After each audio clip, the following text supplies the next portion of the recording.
Ya, Anda masih bersama kami di Money Talks Powerline CNBC Indonesia. Saya masih tersambung bersama dengan Darmadi Sutanto, Wakil Direktur Utama PT Bank BTPN Tbk.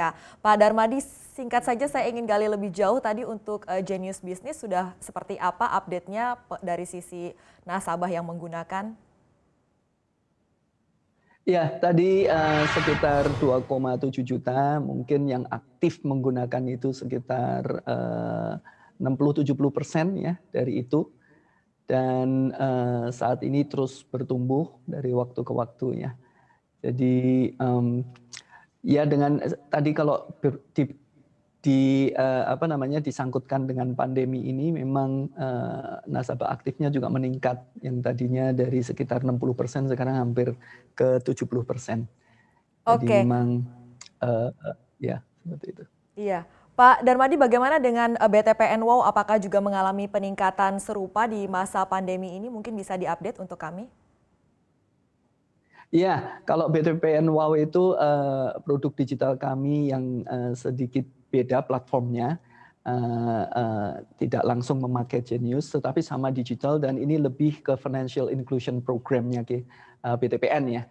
Jadi tentu saja mendukung beberapa waktu yang lalu Laku Pandai dan juga branchless banking programnya dari OJK maupun Bank Indonesia.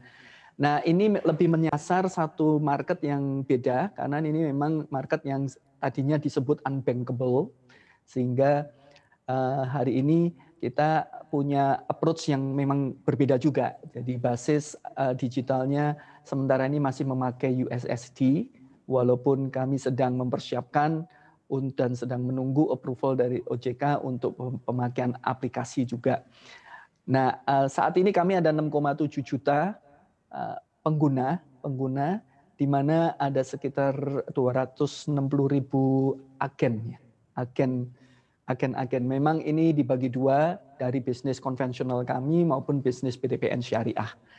Nah, ini perkembangannya cukup baik dari segi akuisisi, pertumbuhan jumlah nasabah, walaupun memang ada beberapa hal yang perlu kita mungkin di bisnis Laku Pandai atau financial inclusion ini yang perlu dibangun bersama-sama di dalam industri, terutama dari otoritas yang saya sebut liquidity management ya. Begini, jadi kami dapati bahwa transaksi di bawah itu masih banyak menggunakan uang tunai ya. Padahal tujuan kami adalah bagaimana itu bisa ditransfer ke digital ya, dengan tidak perlu pakai uang tunai. Namun demikian kami melihat bahwa ternyata orang yang jual beli maupun orang yang bekerja mungkin sebagai buruh bangunan, mungkin dia jual beli warung-warung itu ya, mereka masih digaji pakai uang tunai, mereka masih menerima pembayaran dari pembeli-pembeli mereka pakai uang tunai. Jadi memang yang menjadi permasalahan kami hari ini bagaimana uang tunai itu bisa masuk ke sistem perbankan yang saya sebut liquidity management. Bagaimana uang likuiditas ini ada di sistem perbankan. Nah, kan perlu disetor ke bank, perlu dimasukkan ke dalam rekening. Nah, ini yang hari ini sudah ada beberapa solusi, contohnya bisa ke beberapa jaringan network seperti Indomaret, Alfamart gitu ya. Namun kita mungkin perlu lebih agresif lagi memperluas jaringan di mana uang cash itu bisa masuk kepada sistem elektronik, sehingga setelah itu transaksi bisa dilakukan melalui digital ya.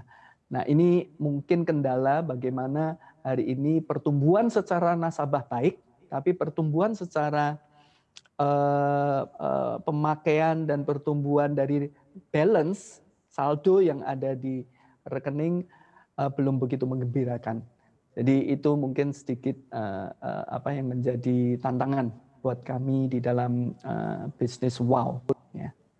Oke, Pak Darmadi, kalau Anda melihat kondisi industri perbankan saat ini, kita masih di bawah tekanan pandemi, seperti apa Anda memandangnya dan bagaimana sih sebenarnya strategi dari BTPN ini untuk menjaga daya tahan bisnis dan juga agar tetap bisa ekspansi? Oke, kalau ini berbicara di luar Genius, di luar digital bank ya, tetapi lebih BTPN pada umumnya. tentu saja kita semua tahu tantangan sebagai bank hari ini tentu di dalam kreditnya, di dalam kredit. Namun demikian sudah ada kebijakan-kebijakan seperti POJK 11 yang memberi keringanan baik kepada bank di dalam konteks melihat kredit macet, memberikan restructuring yang sudah diatur. Nah, itu kita lakukan. Dan lebih dari itu untuk menjaga daya tahan kami tentu saja kita tetap fokus menjaga cost of credit kami. Kami fokus untuk memastikan bahwa nasabah yang kita restrukturisasi dalam waktu mulai April lalu ya, mulai April Mei lalu itu bisa performanya baik. Karena restrukturisasi ada yang 3 bulan, ada yang 6 bulan, ada yang 12 bulan. Jadi ini adalah waktu-waktu di mana sebagian yang kami restrukturisasi sudah jatuh tempo dan mulai harus melakukan pembayaran. Dan so far so good, tentu saja kami banyak terus memonitor mereka. Kalau kami di bisnis yang UMKM kecil, kami juga selalu membangun hubungan dan memberikan banyak istilah kami nasihat untuk menabung ya. Jadi kalau cicilan jatuh tempo tanggal 1, kita kasih nasihat supaya setiap ada uang, taruh saja dulu di rekening untuk membayar cicilan pada tanggal 1 itu. Sehingga tim kami selalu berhubungan dengan nasabah sedemikian intensnya. Sehingga so far so good, kami tidak melihat sesuatu yang yang so far ya sampai hari ini yang mengkhawatirkan, sehingga proses restrukturisasi yang ada terutama di level UMKM itu menjadi sesuatu yang kurang baik gitu. Tapi kami terus masih berusaha menjaga ini karena kami kan tentu saja kita semua nggak tahu pandemi ini sampai kapan. Dan ketahanan nasabah juga sampai kapan, karena ketahanan nasabah akan menjadi ketahanan bank juga. Nah, namun demikian kita coba menjalankan apa yang sudah dimandatkan oleh regulator ya untuk menolong nasabah-nasabah kami terutama dalam hal restrukturisasi kredit. Saya kira itu saja. Ya.